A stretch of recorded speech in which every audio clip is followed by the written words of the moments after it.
का बरं? ते बिरसा मुंडा साहेबांना तर कमाल करून टाकली देशात. 25व्या वर्षी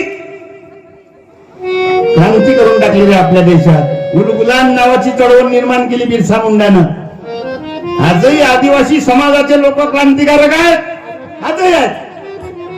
ताकद नाहीये त्या ऑलिम्पिक मध्ये. जर आदिवासी समाजाचा आजही पोरं आपल्या देशातले पाठवले ना, तर आजही आदिवासी समाजाचे पोरं गोल्ड मेडलिस्ट आणल्याशिवाय राहणार नाही आपल्या देशात. कोणता नेमबाजी आदिवासी प्रमुख पहिल्या स्थानावर आहे. भालाफेक मध्ये आदिवासी समाजाचे लेकर समोर आहेत, रनिंग मध्ये समोर आहेत. कोणतंही काम सांगा, पण पाठवते का आदिवासी समाजाचे लेकर? पाठवते काय?